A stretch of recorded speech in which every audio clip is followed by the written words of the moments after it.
Hey, how's it going? It's Sean Bradshaw from cyberfret.com, and in this lesson I'm going to show you a very basic way to play a blues shuffle in the key of A. Now, the key of A is probably one of the most common blues keys for guitar, that and the key of E, but actually the key of A is the easiest to play this thing I'm about to show you because it utilizes only two fingers on your left hand along with some open strings, and so this is kind of an easy thing for you to do even if you're just a beginner on the guitar.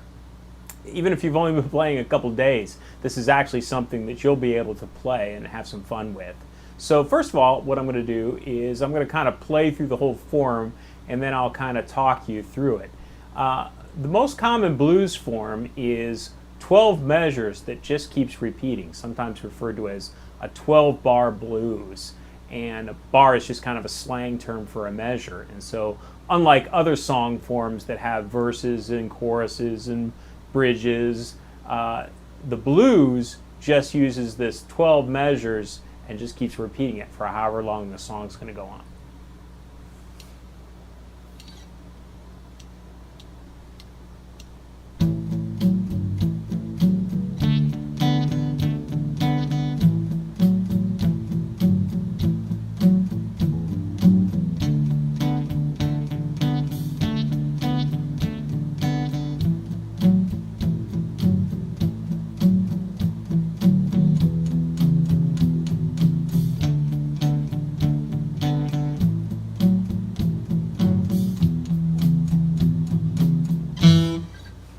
Alright, so what we're going to do here is there's actually kind of just three ways you need to move your fingers around. And this is going to start off playing the open fifth string, which is an A, and then you're going to take your first finger and put it on the fourth string at the second fret. And if you just play the fifth string and fourth strings together, that's sometimes referred to as an A5 or an A power chord. Alright, we're going to play that twice. And then we're going to take your third finger and play the fourth fret on the fourth string. And it's kind of good at first if you can keep your first finger down here. It may be a little bit of a stretch at first, but we're going to be coming right back to that.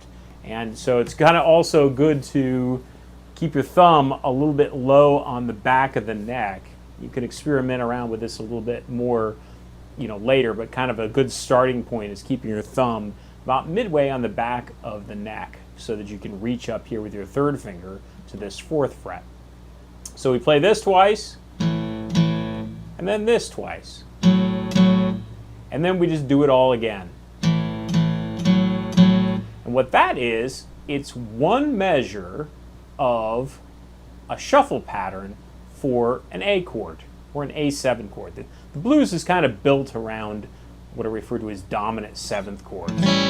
So you see the chord above my examples here is going to say A7. We're not actually playing an A7.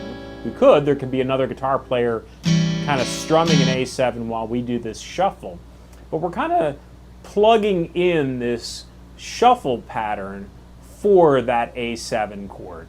So for every measure of A, we're going to have. And then, when we go to the D in the next measure, all you got to do is move your fingers one set of strings towards the floor. And so your first finger is going to be playing the third fret, or third string at the second fret, and your third finger is going to play the fourth fret. And so we're playing the open fourth string this time, which is D note. And so that is one measure of the D. And then what we do is we go back to the A pattern and we're going to play it twice. And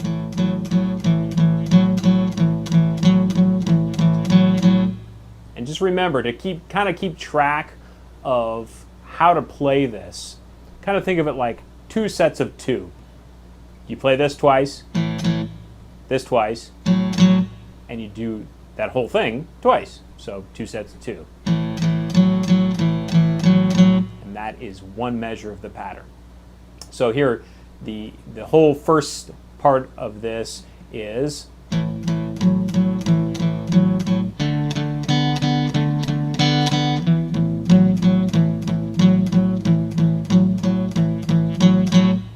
so that's the first 4 measures of this 12-bar form.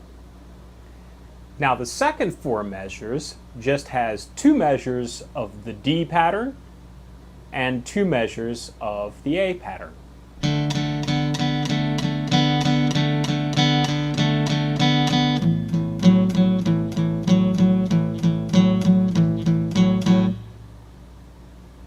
And that's kind of how you want to memorize this, is just kind of think of them in these little 4-measure phrases. And what's going to happen is, as you kind of start exploring some more blues, you're going to find that you can kind of swap in and out these different kind of 4-measure patterns in some different ways. But just know that that's the kind of the best way to get to know this 12-bar form, is just think of it as 3 4-bar phrases. So the kind of the last phrase that we're going to do is going to introduce the E pattern, and the E pattern is going to be, all you need to do is put your first finger on the 5th string at the 2nd fret, and same thing, we're just going up with your 3rd finger on that 5th string at the 4th fret. So we're playing the open 6th string, which is an E, and so that's our E pattern. So you know, throughout this whole thing, we had the A pattern, which had the open 5th string, which is A, the D pattern, which had the open 4th string, which is D, and now we have the E pattern, which has the open 6th string, which is E. All right, so the whole last 4 measures of this form is going to go from the E pattern to the D pattern to the A pattern to the E pattern. So here's the whole thing.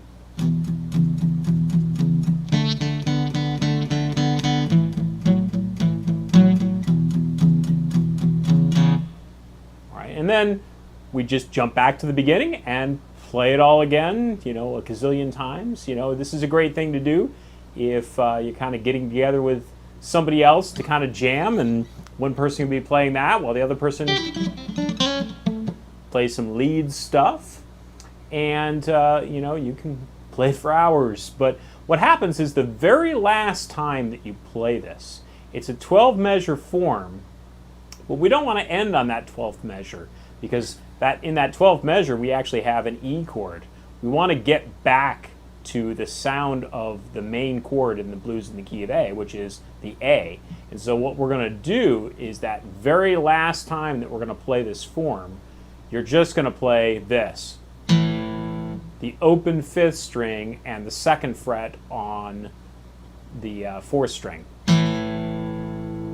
Kind of gives it some resolution. So if you listen to me play the last 4 bars and kind of adding that in, here's what it's going to sound like.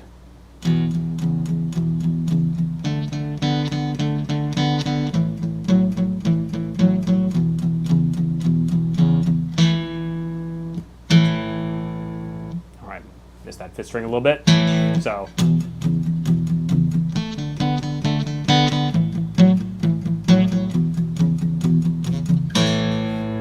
all right. Now, what we're doing throughout this whole thing is we're playing this in what's referred to as just kind of straight 8th notes. When I'm playing, okay, all of those rhythms that I'm playing are just all 8th notes. Now, another very common way to, kind of common feel that you might try out, is what's referred to as swing 8th notes. And that is where we're going to do kind of a lopsided. The best way to think of it is kind of a long, short, long, short, long. Or if I was counting 1 and 2 and 3, and I'm playing on the 1 and the and. So 1 and 2 and 3 and 4 and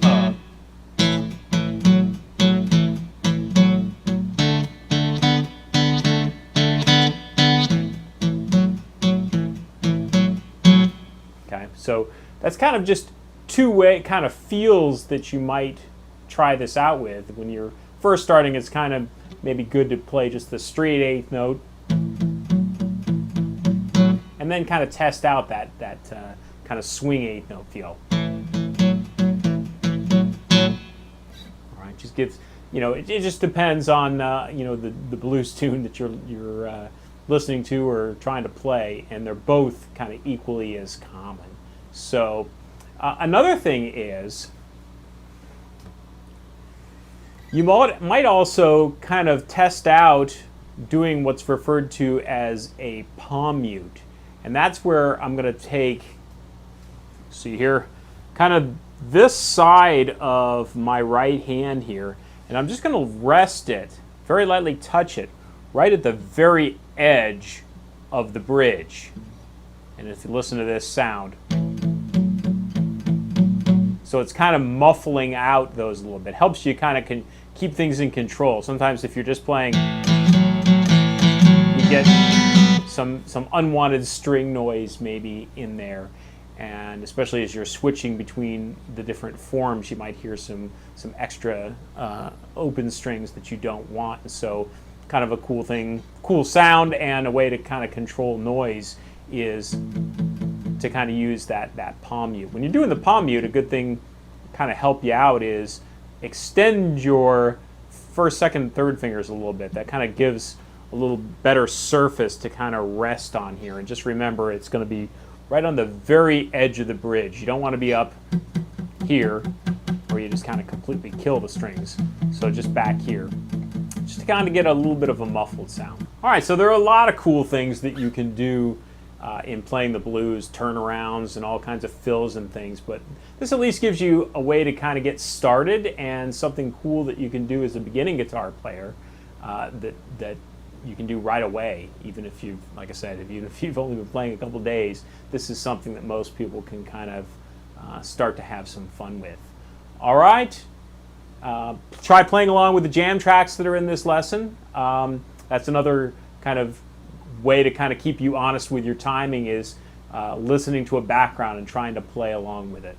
All right, have a good one. Blues shuffle patterns like this are just one of the many topics covered in my Rhythm Guitar Mastery course.